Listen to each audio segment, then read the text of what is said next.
So as far as just like the structure, the two things I point out in that background, backstory to Matthew episode was the geographical progression. Matthew seems to very intentionally have almost no Judea in the first like 16 chapters, right? It's all in Galilee and around Galilee. And then you get his movement towards Jerusalem and Judea in like, I think it's like 16 through 19 or somewhere in there. And then the rest of it is all in Jerusalem leading up to the crucifixion and resurrection. And so there's this very clear, it seems Matthew's organized with this geographical structure. But then the other piece that Matthew seems very intentional about is these 5 teaching blocks, where you get the Sermon on the Mount, and then you get another teaching block in chapter 10, kind of commissioning the disciples, and then kingdom parables in chapter 13, and then seems like some stuff related just specifically to the 12 on how do you live together as disciples in chapter 18, and then you get the final culminating one in chapters 23 through 25. And so 5 big teaching blocks, which some sees maybe paralleling like, the 5 books of Moses or something like that, possible.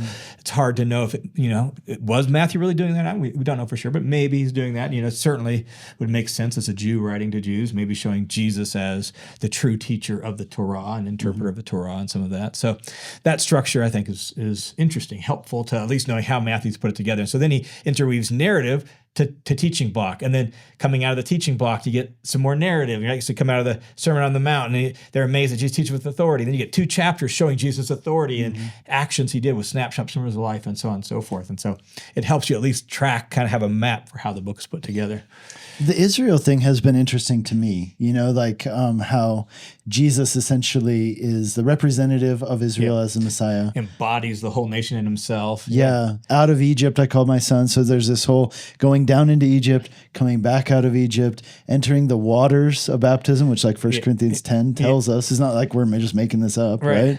The baptism being a picture of the Red Sea. Then he goes into the wilderness. Yep. Then he begins to teach. I mean, it's really interesting how, that's not just Matthew. That's like actually like God, like providentially orchestrating all that, arranging all of that. And Jesus, I think, being mindful of his vocation, his calling as Messiah, thus everything Israel is supposed to be but failed to be, he's going to be for the sake of not only Israel, but for the sake of the whole world. And so, why does he go into the wilderness and fast for 40 days? Well, he knows who he is. And Israel was in the wilderness for 40 years and they failed the test. But in the wilderness, he passes the test. And he's conscious of it. Why? Because he's quoting from Deuteronomy 6 and Deuteronomy 8, which is all about Israel in the wilderness. So he's conscious that he's embodying the vocation of Israel in there. So that Jesus is the fulfillment of Israel. Like Israel failed. He is the true Israelite and thus the true seed of Abraham who does for Israel and the world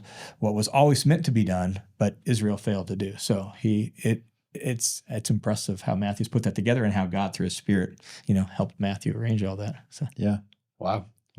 Great question. Great answer.